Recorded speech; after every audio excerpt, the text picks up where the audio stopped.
Money gone away out of sight. As they say,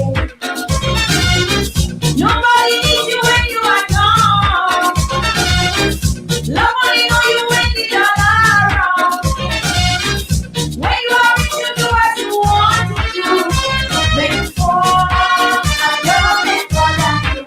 That's why I want more money, plenty money. I want big money. I want money. Money to buy a car. Money to pay rent. Money to buy a girl. Just take care of us. I want more money. Crazy money. To be good money. I say any money good for me. And with that, we welcome you all to Every Cent Counts right here on your RHC Radio, taking you above and beyond. It is a Monday, and yeah, Every Cent Counts comes to you on a Monday just at around this time. And this is where we hook up with Garth Thomas. Of course, whenever Garth is here, it's always a great time. So, Mr. Thomas, a great Monday morning to you. And a great Monday morning to you too, Sir Charles, and to all our listeners out there in Nett Radio land. I want to get the ball rolling this morning because we have a very important person in the studio with us this morning, and we want to get the max out of the little time that we have. But I want to start with a little dedication. It is a favorite dedication of mine from Deepak Chopra's, you know, as my good partner, Deepak Chopra, Creating Affluence. But just before you get in, so we have somebody else who's supposed to join us. Well, we have somebody on there now, Yvonne Bob Smith. Oh, I thought you had somebody else besides Miss Buffett. No. Oh, okay, all right. No, it's just the three of us. Okay, good. Nice and cozy. Yes, so the dedication to all those who give of themselves and in their giving receive the lavish abundance of the universe. Receive the lavish abundance of the universe. So Charles, I love that dedication. You know why I love it? Because what is lavish and what is abundance? And when you get lavish abundance, it's a double whammy. Yes. So it is really highlighting and underlining the fact that those who give of themselves will receive significant reward. Well, it's not really a reward. It is just the response that is really woven into the very fabric of the universe. It is just like breathing in and breathing out. If you only breathe in, Sir Charles, you're in trouble. Yeah. Yeah, you have to breathe out in order to be able to breathe in again. So that is pretty much the situation. But a good friend of mine tell me I talk too much on the show. especially when I have guests. So let me not be guilty of that this morning. I am delighted to have with us in the studio this morning a lady. Boy, I think that is such a good description. A lady. I can stop right there, because it's a lady. But this lady is a very special lady because this lady is in her 90s. All right? She has been here for over 9 decades on the planet. Yes? She's well into her 10th decade. And I will tell you a secret. This week she is celebrating a significant birthday, but she will tell us more about that when I bring her on. But let me give you a little information about her. Her name is Yvonne Bob Smith. She's a PhD, an educator. She's a leader, and I know that she's a humanist. All right, but let me read her bio for you. Yvonne Bob Smith, a philosophical person, is an educator who studies in the theory in adult education and community development, enlightened her to emphasize a theory of identity and interconnectedness. While her childhood was abundant with proper nurturing of body and mind, she felt like a nobody, as she was an orphan and born out of wedlock, a status upon which many place microaggressions. However, as a curious and talkative little lady, she, at underage, empowered her thinking through reading text and viewing pictures before she could barely make sense of the topics. Hence, the writing of her memoir, which is going to be launched on Saturday. Whose Child Are You? That's the title of her book. It's her second book, and she'll be launching it on Saturday down at the Fish Fry in Caranage. Very significant place to launch her book. Whose Child Are You? All right.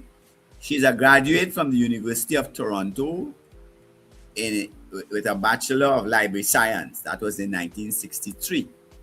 And then she wasn't satisfied with that. She came back in 1989. She did a master's in library science. And in 1998, a doctorate in adult education and community development. She was a lecturer in Canada, University of Toronto, and Ryerson University. In Trinidad and Tobago, the College of Arts and Sciences, COSTAT, and the University of the West Indies Open Campus. Her organization and management competencies enabled her to establish a professional library system of professional libraries at the Canadian Hospital Association in 1964, and in 1966 a medical health library system for Trinidad and Tobago. Added to that, she held a principal role in the initiation of the Trinidad and Tobago Bureau of Standards in 1972 and the corporate sector of the Iron and Steel Company of Trinidad and Tobago of 1980. I can't leave this part out. While in Canada in the 60s, she was a co-founder, secretary of the Igbo Society of Canada, which was established to facilitate equity for people of Black and Caribbean artists in that country. As well, during the 1986 to 2003, she was a judge at Calypso Tents and Caribana events. During the 70s and 80s in Trinidad and Tobago, she served as president of the Library Association, as well as vice president of the Public Relations Association of Trinidad and Tobago. So, Sir Charles, this is not the first time we're having Yvonne on the program. This is the second time, actually. And, you know, they say if it's nice, do it twice. So I think I think that falls squarely into her presence on the program today. So Yvonne, welcome to Every Cent Counts. I am delighted to have you here with us again. Thank you very much, Garth. What a warm welcome too. What would you like me to tell you this morning? Well, girl, you know, that's a hard question because there is so much that we could talk about that our audience needs to hear. But I think one of the things that strikes me about you, Yvonne, is that you stand at a very unique point of perspective. What do I mean by that? You have been on the planet for over 9 decades. You're into your 10th decade. And in your early years, you were here in Trinidad. You experienced some of the sharp edges of our cultural nuances. You hear how nice I'm putting it? All right. You know what it's like to experience discrimination. I know you tend to describe it as microaggressions, but it's discrimination that is very real and that you felt. So you had that experience as a young child in Trinidad and Tobago. You saw the society through the eyes of a child. And then you went abroad to Canada I think it's in your late teens or adulthood. And you had the opportunity to see a developed society. So you've had both sides of the coin. You've been living in a developing society. And I say developing society as against a third world society because I hesitate to even articulate that term. It is a term that all Trinis should reject outright We are a developing country, not a third world country. And that is the title that we should embrace. And I think it ties in to the title of your book, Whose Child Are You? In a certain sense. So here I go again, talking too much. So what I really wanted to talk about is your perspective, having been the beneficiary of being on the planet for over 9 decades, having seen life through the eyes of a young person and of an adult, having explored education at its highest level, both here and abroad. What are some of the things that strike you the most when you reflect on your experience? Yes, Garth. And in my early teens and perhaps onto my 20s, I found that I was conscious of the attitude of my elders to anti colonialism. It did not only dwell among the working class, there was some middle class who had NGOs, like one called Why Not? They engaged in a kind of activism to alert everyone that this was not really a good place or even our place. We found writers also contributing to the dissonance. One of them, I recall, spent a night in jail in the 40s for his anti-colonial opinion in a daily.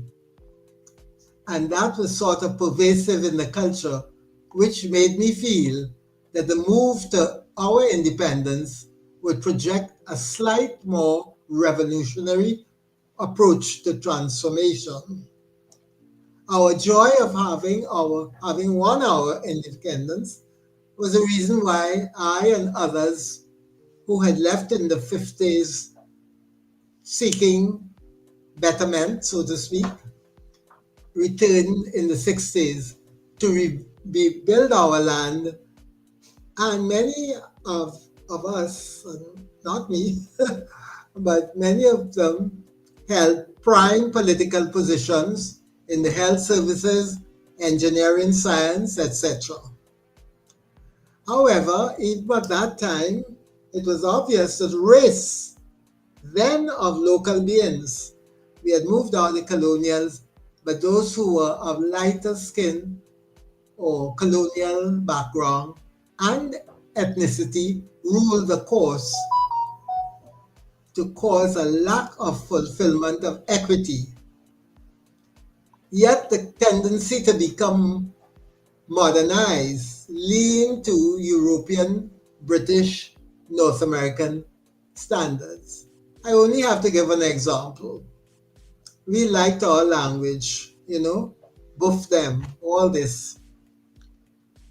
But what we saw was a diminution in use. Take the beautiful word wachikongs, became sneakers because the US exported sneakers to us. And I could go on, and I'm sure many of my listeners have a list of those words that we enjoyed. So it ruled then that there was a lack of fulfillment, not only of equity, but of definition of what was the Trinidad and Tobago culture. And as we became more lax in forcing ourselves to be who we really are, less attention was paid, or less regard to standards.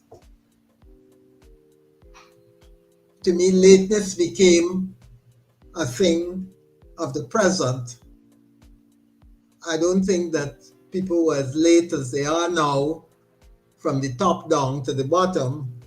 When I was, say, in my teens, and I could think of that because of school, where you have to stand in line, show your nails, pull up your socks, before going into school at the time school was supposed to be started. So this was everybody in a class had to do that before the class was started at the time it was supposed to be started. So lateness and lack of attention to what was in the past that had merit seemed to be slipping. I left Canada with a stamp of being progressive.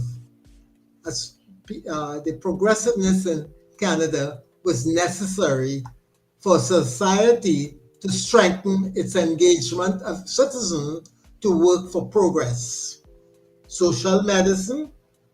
I was in Canada when there were different opinions about social medicine, and then nationally, the Canadian governments developed social medicine, which is running still today. Transport. When I went to Canada, it was very slow, little, and in a few years, what happened? We have the kind of transport that grows in use maybe every week, as people have the need, it's change. And digitalization. I remembered in my humble position as a librarian, I was very much involved in the management of Microsoft in the bank where I worked. People were getting in, those people who didn't even like it had to catch on. In other words, what I'm saying is things change, but with a collective vision, they landed on the right spots and they worked for them. It worked for people. And that brings to mind what I'm experiencing here. This lack of collective vision of where we want to go or who we want to be. So, Garth, I would say then that, like I heard the words oil and gas very frequently might have been a type of conditioning us to feel that would bring us to riches without any critical attention to humanistic areas. While we would have lovely houses, big malls, we have horrible streets. We don't relate what ought to be with what is. So the promise of revitalizing the country to surge into excellence is either slow or not there. Why is it in my lifetime we don't have a bridge to Chaguaramas? Why don't we have a bridge to Tobago? Just two things that I thought, having the experience of going to Chaguaramas when I was a child and going to Tobago when I was a teenager. And I'm now 95 and it's still a hustle and a bustle. And I can't reach home. Traffic on the road. I keep my fingers crossed for next Saturday when my guests are coming. Time would encroach on them. Or I should say, the traffic would encroach on their need to get on time. So I think I said, I must add that as I could understand what has happened to us as a people because colonialism was conditioned. Colonial condition has taken a toll on us. We were learned to love the colonial and hate him at the same time. So you appreciate what you love. Like a student once told me, you have a PhD and you're talking bad language, right? So it's half and half. Or I might add, going to England some time ago to London, and sort of British Calypsonian was singing a song about the inability of the British to maintain transportation properly. It's a conditioning we have got, and so that even when people are revolutionary, they could speak with a British accent. Okay, Yeah. so I think that I could stop there now, please.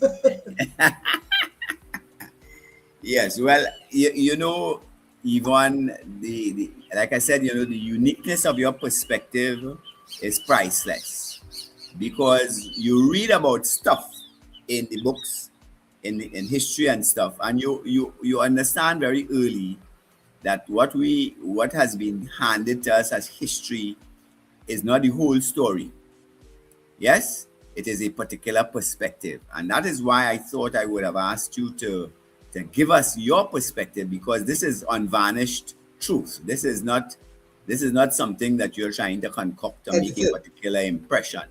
Yeah, and that is in itself invaluable because you know you talked about the society and moving the society forward.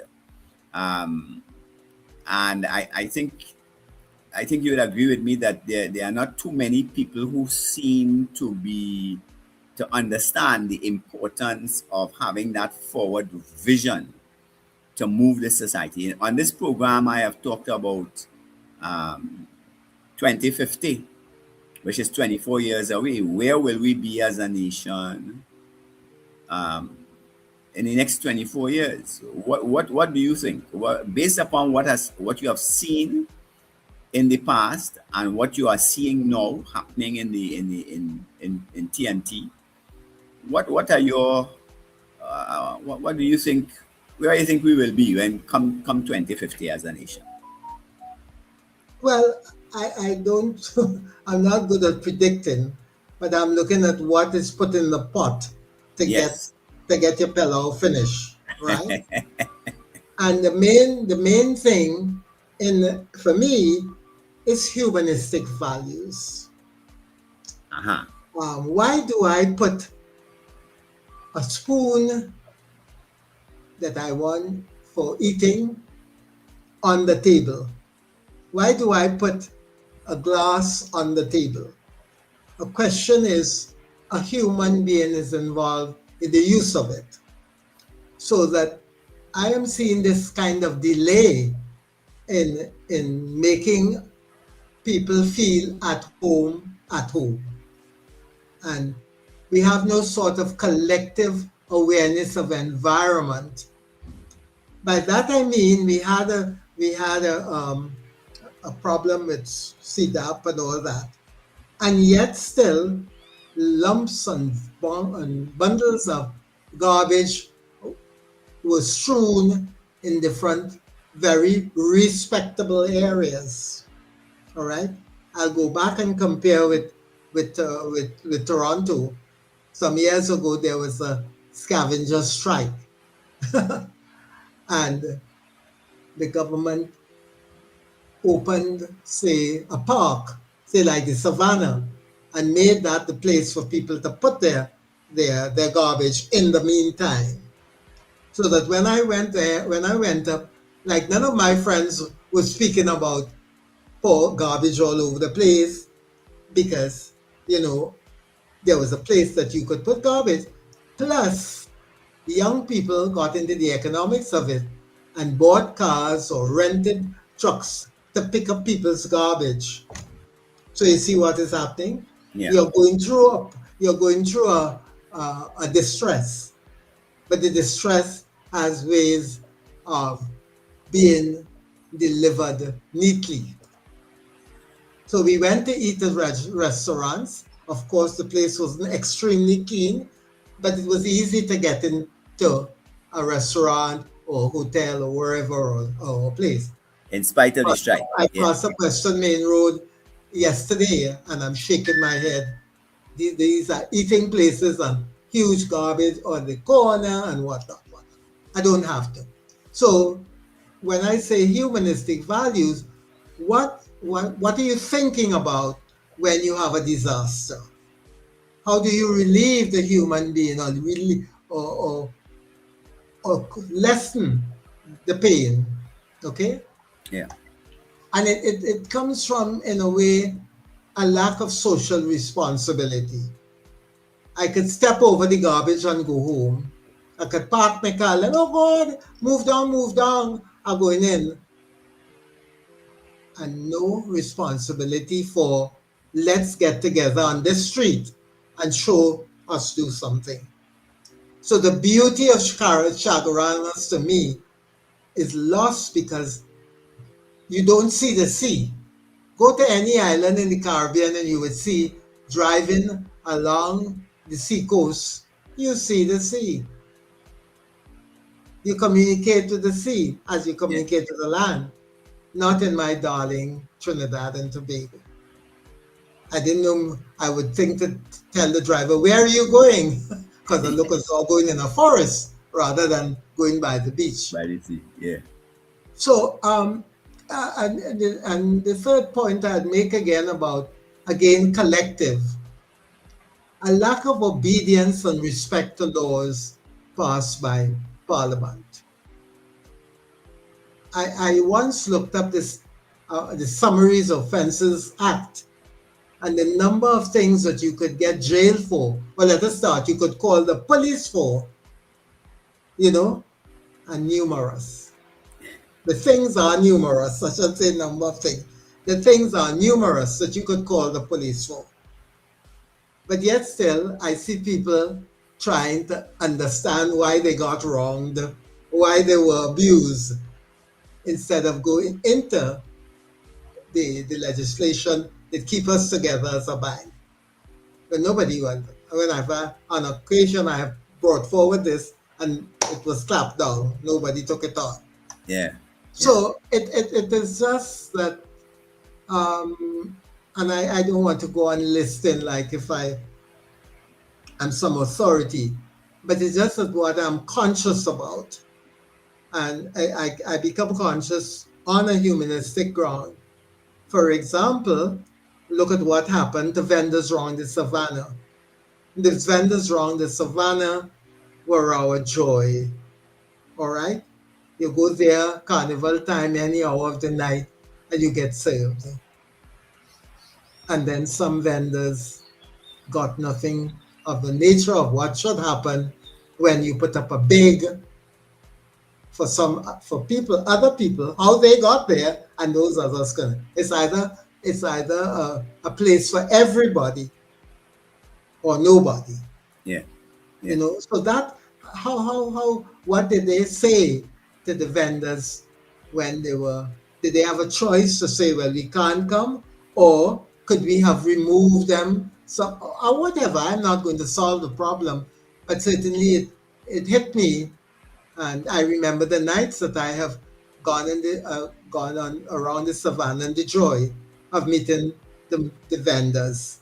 Actually, I bought a sofa around the savannah at carnival time. Could you imagine? And I was just passing, and I liked it, and it's still here in my living room. So it's that kind of thing that seemed to me now, I'm an old lady, I'm miserable, and so on, that I can't take for granted. Yeah. And I suppose because of the setting of the early 20th century, we didn't have digital cell phone. But how did we maintain? Just ask ourselves that question. How did we maintain those values that you drop everything and you reach Mayaro because your brother's sick or your sister's sick? How did we maintain of going down the road to give somebody something to do? And people of that era were busy. When you read my book, you will see what I have said about the women in my family, and not only the women, because I've tried to synthesize the role of men and women in my life. And everybody seemed to be responsible as a child. Okay. They were busy. As I said in the book, Everybody had to work. Even if you were at home, you had to work, right? You had to get the lunches ready, the clothes washed. Nobody. And I would like to give this little story, which I know some stories sometimes don't go down too well with the elite. But the mayor, the female mayor of San Fernando, she had about 5 or 6 children, and she didn't drive a car. And if you know San Fernando and where the council is a hill. And she left there. She lived very close to my family, my mother's family, and walked up there, and then came back home and made lunch for the children. So this impression that they had the time or they didn't do the time is wrong. And even in my time, when I worked in San Fernando, tight skirt, high heel shoes, and I'm walking home for lunch. 1 hour, going off, leaving at 12, getting back at 1, eat a heavy lunch, where they cook one callaloo, we came back to work. So just put that there and stop brushing off history. History should perpetuate in us the need to go on, the need to do better, the need to get rid of what causes us to be rotten. Yeah. Well, See? yeah, go ahead. And I stop there. I don't want to become like Garth and say, no. But Well, we are talkers. We are it's, talkers, it's and your platform. It's your platform. But I'm happy that you made reference to the book. Now, yes, if I understand it correctly, no, this is, I'm ready to make reference to my book. yes. So I'm saying that this is your second book. Yes? Yes. This is your second book. And there is some distance between the publishing of the first one and the second one. When was the first one published? In Toronto. When? Oh, 2004. 2004. And we're in Yeah. 2026 now. So that's 24 years ago. Sorry, 22 years ago. Why, yeah, it's a good thing my arithmetic teacher not around still. All right, so 22 years ago. And what was the title of that book, Yvonne? I Know Who I Am. I Know Who I Am. Caribbean Identity of Women in Canada.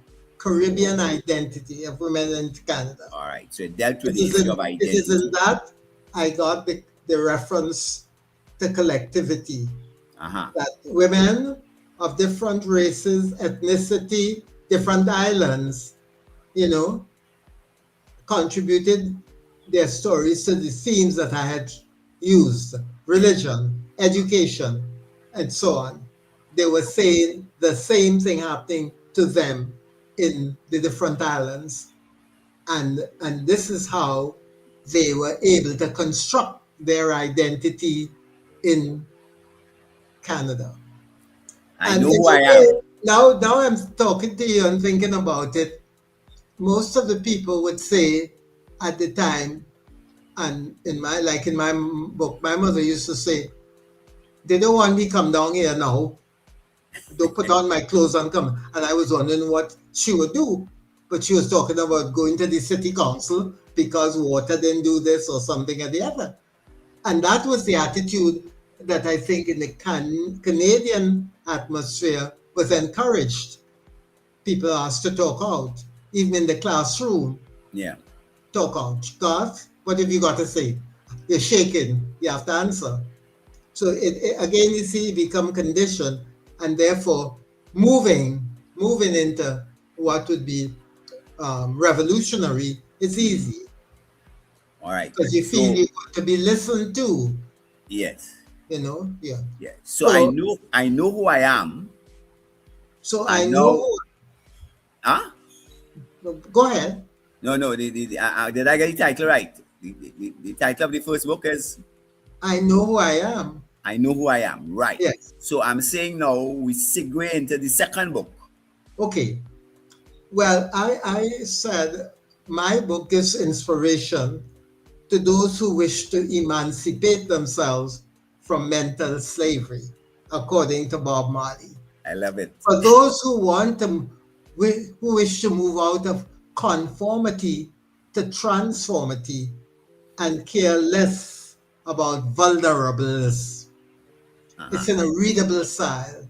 I was so happy that one of my chief reviewers said, it's simple language, but not simple-minded language. I really All loved right. her for saying that. Yes. My stories bring forward interdependence as it shows a person is a person through others. I felt I had shared my feelings of the past, which had held too long with fear. Age brought wisdom and confidence. We are a class-based society in which we usually allow the aggressor to survive not knowing what he or she has done. Hence, I have synthesized the role of women and men in my life. They say ours is a zone of peace. My brief story shows I come from a zone of resilience. I come from a zone of resilience. I love it. I love it. Merging my celebrations of my birthday with my book launch caused me to create and produce a program of literature, musical, drama, where talk will not only take the stage, but there will be our pan, tassa, bongo drums, along with indigenous music, where everybody could dingally or will dingally. So this is the I book want to launch you're close- talking about now, and this book launch is when? Is this Saturday coming here, the 28th? Yes. the And your 28th birthday is Thursday, the 26th, Yes, my birthday 26. and that is your 95th birthday. No, 59. I love it. I beg you, sorry. Well, I just want to close off by talking to us because I thought this was so apt. Yes. I have a Cuban American actor, William Levely, whom I follow daily and nightly. Hey. And this is what he had to say, which applies to what I want to say about my event. And I quote, "This is not an event to see. This is an event to feel." Thank you. Thank you. Thank you. I love it. I love it, Yvonne. So let me just refresh the information. We had a first book, I Know Who I Am, 22 years ago. Now, when you wrote that first book, you had your PhD already? It arose out of my PhD. It came out of your thesis, PhD. My thesis. All right, great. And now, 22 years later, you're publishing another book in your 90s as a part of the celebration of your 59th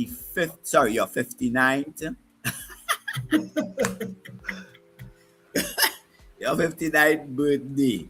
And the title of that book is Whose Child Are You? What informed the selection of that title? Oh, read my book. Read my book. Read my book, and you'll see why. Somebody phone on. Yeah. It's simply based on the discrimination of the people who are born and in unwed status. All right. Yeah, that's your phone, Yvonne. I hear on a phone. Yeah. All right. Hello. Yes. Hello. This is another controlling feature. Normally, the box would come up and say accept or decline. Yeah. Doesn't have decline. So perhaps I should have factored this kind of life that we are living with the construction of digital. Yes. Is what we will be. Yes, yes. That's where we will sit. So Yeah. I suspect, Yvonne, that the title, I mean, this is your memoir. This book is a memoir. Is that correct? This is a memoir of your life. This is the history of Yvonne Bob Smith, Trini-born, Canadian, exposed, Trini living. If I could sum up the three the three segments of your life like that, I don't know if you like that summation, but you would tell me I know. All Well, right. Yeah, go ahead. no, I'm saying I used the whose child are you because on more than one occasion, when I went out with my adoptive siblings, um, people would greet them. I was always the last in the line, and then they would say, "Whose child are you?" But I'm with my adoptive siblings Right. who were brown skin. That's to start with. And then they said, when I became interested in doing the memoir, I was talking to one of my past students, former students, about life, and he was someone who came from Laventille, and he came from Laventille, and he was becoming an artist. Uh-huh. So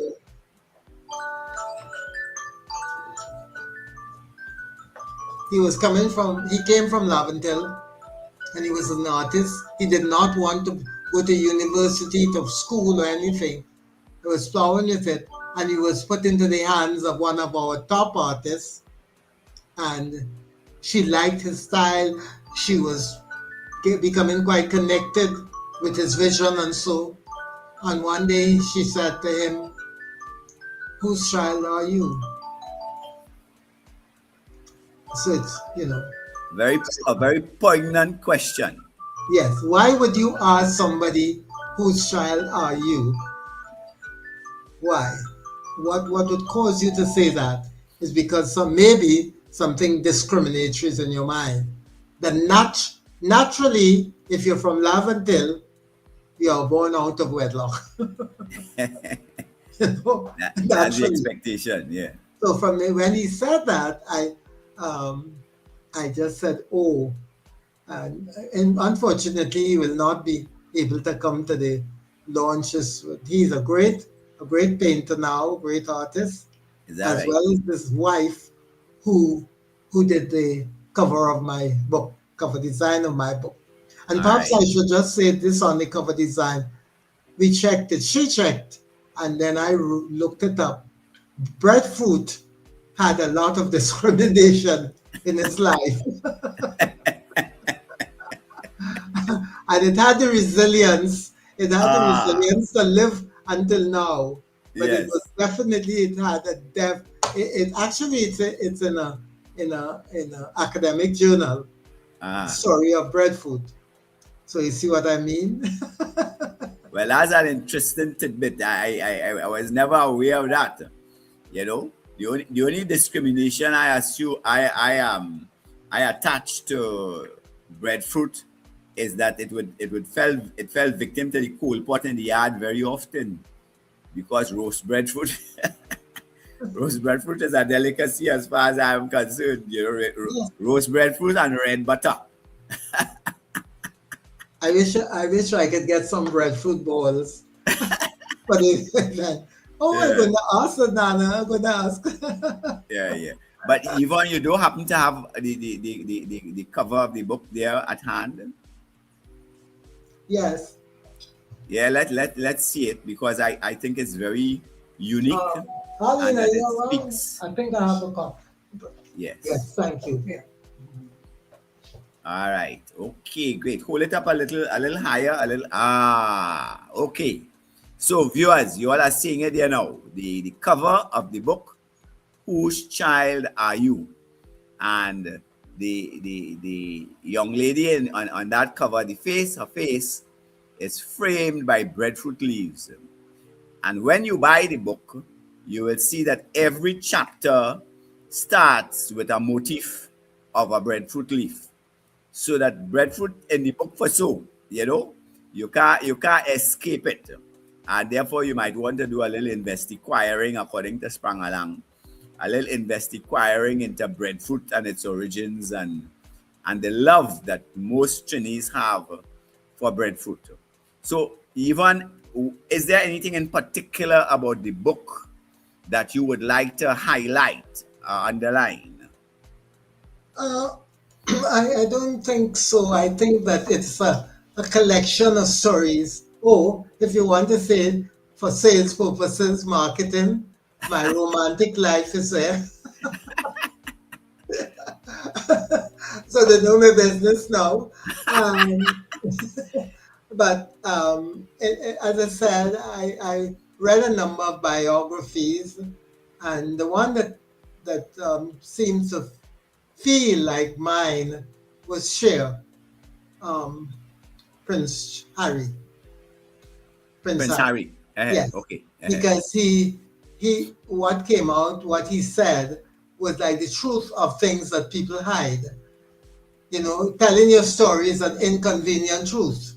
Yes. Telling your story is very in there. So that did not occur in my book. What happened, happened. And so when I read him, a couple of the discriminatory effects were simple, was similar to mine. Yes. Nobody talks about it. And when you talk about it, they say you're sensitive, shut your mouth, come on, keep quiet. Yeah. Yeah. But I think I would like to perhaps, we have 10 more minutes, nobody wants to ask a question, but I want to say it was Bell Hooks, a African-American scholar who composed these words, originated with the personal is political. The personal is political. It's political. I love it. I love it. So, because you are in the systems of living. If you don't have the personal in, what would ever happen? Yeah. Yeah. We need it. All right. It's like your health, your physical health. All right? Yes. You don't say, oh gosh, my heart having a problem, and you're afraid to tell anybody, and you don't tell anybody. The heart is there to be looked at and so on. Yes. So when it comes to discrimination and abuse, talk about it. And abuse is a part of a part of our lives that we tend to hide for a long time. Sense of shame. Yeah. We hide it, whether it is emotional, physical, social. Okay? All right. How do we make the change? So you see, a lot of things have to go together to create and maintain the values of humanism. All right. We know that the person would be suffering from that. Therefore, we do that. We try that. It never finishes. It's a work in progress. Exercise. It's a work in progress. Yeah. But if you haven't seen that work in progress, you hide. You don't want to tell somebody, I failed an exam.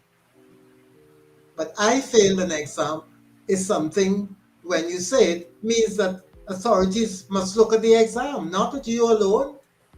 Why did I fail it? There's somebody asking that question. How could I reframe the question to meet the standards or the knowledge level of my student? But just don't take it for granted. Right. Thanks for the little reminder, subtle reminder there, Yvonne. We have not opened the lines for people to call in. You have too much time again, but Sir Charles, we would welcome any questions from our audience at this time. Yeah. But whose child are you while the lines are being opened and people are calling? Whose child are you? The second book by educator, activist, humanist, Dr. Yvonne Bob Smith, PhD at Trinity to the bone, who has enriched us with some insights which the average person in Trinidad and Tobago may be pretty well unaware of. So she has used the fact that she has been here on the planet for over 9 decades, well into her 10th decade, to make an additional contribution to the society through this book. This is a book that you need to read if you really want to deal with the issue of Trinidadian identity and Caribbean identity, because the book is not really just limited to the Trinidadian perspective. So the book is available. Where is the book available, Yvonne? At the launch, I love it. at paper-based and metropolitan bookstores. Okay, excellent. So Metropolitan.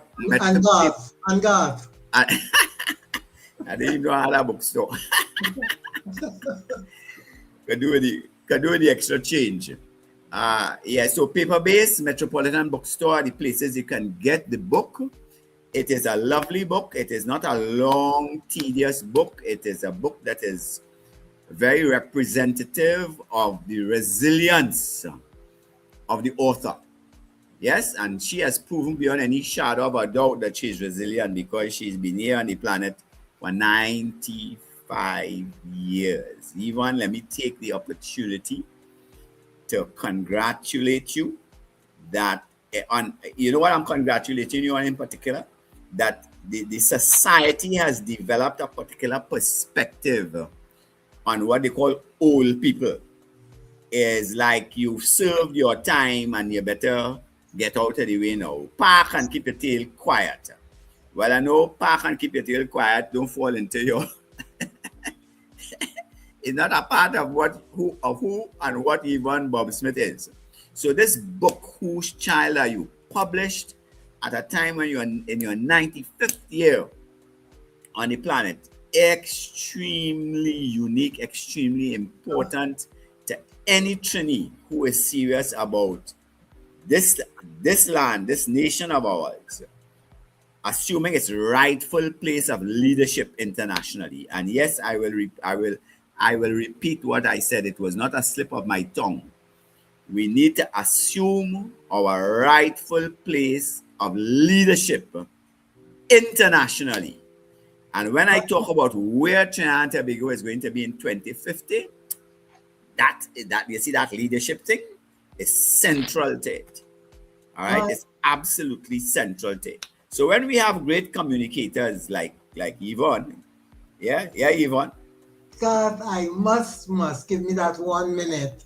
Sure. I want to refer to the strong-minded cancer survivors who adore me and support me, because I'm now in my 7th time of having cancer. Wow.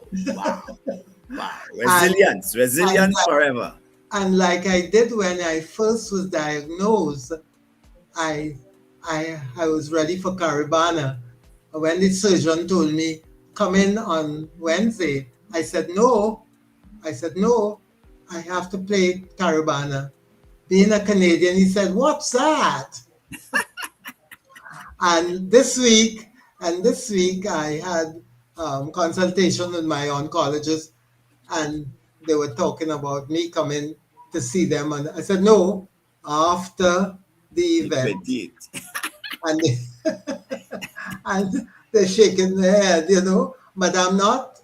I know there's no evidence right now. I'm sitting here, and as I would say, like my cousin said about the illness when she passed away at 93, it's doing its thing, and I'm doing my thing. That is such a beautiful perspective, Yvonne. So I think that your listeners, you all have gotten a feel of who Yvonne Bob Smith is. Yes? You know, she knows whose child she is. And she knows she's a Trini child and a Caribbean child. And she understands that being that is in itself absolutely priceless. So I hear Sir Charles raising up the theme there underneath. And I know we're heading for the news at 12. Yvonne, thanks for being here. Thanks for your contribution that will be a lasting legacy. I know who I am, and now whose child are you? People, the launch is on the 28th. Yvonne's birthday is the 26th. The launch is on the 28th, and it is at the Fish Fry, a lovely place, beautiful ambience, right down there in Caranach at 4 o'clock. Yes? So thanks again, Yvonne. All You blessing. are very welcome, and thank you for this exposure. Thank you. Yes, least that I could do. So All right. Charles, Yes, no problem. So tell people to get in contact with you before we go quickly on about 30 seconds. 680-3185. That's my WhatsApp number. 680-3185. If you want to get onto Yvonne, WhatsApp me. I will give you the hookup. Yes? Okay. 680-3185. Thank you, Sir Charles. All right. Thank you very much, God. And of course, thank you very much, Ms. Bob Smith. Thank you very much for being here on New Era TT Radio. Every cent counts. People over 12 o'clock news started straight ahead. And of course, stay with us on New Era TT Radio. We got more great content in store for you.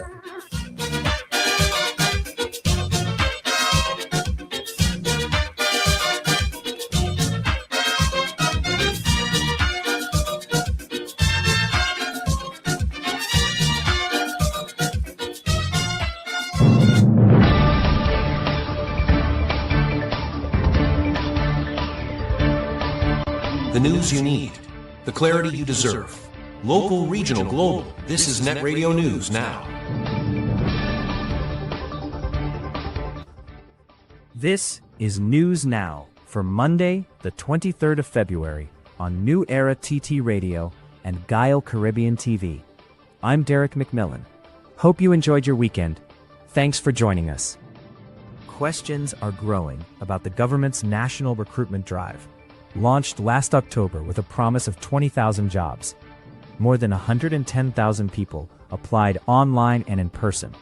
However, 4 months later, only 1,801 hires have been confirmed, all through the Ministry of Works and Infrastructure, representing roughly 6% of the initial 30,000 online applicants. Minister Gillian John said those workers are on 3-month contracts, funded through the Employment Fund, with another 800 expected to be engaged soon. Finance Minister Devendranath Tanku said he did not have details on total spending. Meanwhile, Public Administration Minister Dominic Smith clarified that Employ TT is separate from the recruitment drive, though both operated under the same domain. Tobago businesses faced continued pressure after cargo vessel Blue Wave Harmony was unable to leave Port of Spain on Friday night due to hydraulic problems. The vessel, which arrived in Trinidad on January 12th, has reportedly not been fully operational, causing ongoing disruption to the sea bridge. Business operator Diane Haddad said perishable and non-perishable goods remain on board, leaving some owners fearing losses. She said reduced sailings and shifting schedules have forced companies into what she described as suspension mode, making it difficult to plan operations or manage cash flow. Haddad also called for greater transparency from the government and the Tobago House of Assembly. Political leader of the Tobago Council of the PNM, Ansel Dennis, criticized the situation, while former Prime Minister Stuart Young accused the government of mismanaging the sea bridge. The National Gas Company of Trinidad and Tobago says it may soon offer more favorable gas contract terms to manufacturers after finalizing 3 upstream supply agreements with Perencom. Chairman Gerald Ramdeen said the agreements secure nearly 25% of NGC's gas supply and allow the company to provide clearer pricing, volumes, and contract terms to downstream customers. Earlier this year, NGC increased gas prices for light industrial customers from $3 to $5.30 per MMBTU, a move that drew backlash from manufacturers. Ramdeen defended the decision, saying NGC will not sell gas below acquisition cost, but added negotiations are ongoing and improved terms could be offered in the coming weeks. Several booth vendors around the Queen's Park Savannah are calling for refunds after reporting heavy losses during Carnival 2026, claiming the Flava Village initiative pulled all the people. Vendors opposite the National Academy for the Performing Arts said they each paid $1,500 for booth space, but were unable to fully operate until the Saturday before Carnival due to incomplete facilities. Many said sales did not cover expenses, with some now in debt after borrowing to buy supplies and pay workers. They stress they support Flava Village, but want inclusion in future planning. The vendors are calling on Culture Minister Michelle Benjamin for reimbursement and stakeholder talks ahead of Carnival 2027. Police are investigating reported threats made against relatives of a man who was fatally shot during a police-involved incident in St. Augustine last month. The family of Joshua Samaru says a close friend received a series of alarming social media messages and voice notes from a man known as Douglas, who allegedly claimed ties to the Trinidad and Tobago Police Service. The threats reference Samaru's wife, Kaya Seeley, who was seriously injured during the January 20th shooting. Relatives have shared screenshots of the exchanges and claim the messages have left the family fearful. They have not yet formally reported the threats. Attorneys representing the family have filed a Freedom of Information request seeking police radio communications connected to the fatal shooting as investigations continue. In regional news, the U.S. military's presence in the Caribbean, part of its counter-drug and security campaigns, has seen significant activity and recent changes. The USS Gerald R. Ford, the largest warship ever built, has been operating in Caribbean waters since mid-November as part of Operation Southern Spear, a U.S. Southern Command mission aimed at disrupting transnational criminal networks and narcotics trafficking. Its deployment was also linked to the U.S. military operation that led to the capture of Venezuelan President Nicolas Maduro in early January. Last week, the carrier and its strike group left the region en route to the Middle East amid rising tensions with Iran, though other U.S. naval assets and surveillance operations continue to operate in the Caribbean. In Trinidad and Tobago, Defense Minister Wayne Sturge has said a U.S.-installed radar system in Tobago will remain in place to support crime fighting and regional security efforts. In international news, students at several universities across Iran have staged anti-government protests, the largest campus demonstrations since January's deadly crackdown. The BBC verified footage of hundreds of students marching at Sharif University of Technology in Tehran, chanting "Death to the Dictator," a reference to Supreme Leader Ayatollah Ali Khamenei. Scuffles later broke out with pro-government supporters. Protests were also reported at Shahid Beheshti and Amir Kabir universities, as well as in Mashhad. The unrest comes amid rising tensions with the United States. President Donald Trump says he is weighing possible military action if talks over Iran's nuclear program fail. U.S. and Iranian officials recently met in Switzerland and reported progress, but warned the coming days will be critical. And that is news at this time. Stay with us. Excellent programming continues in a few moments. That was News Now. Stay informed with New Era TT Radio, Net Radio,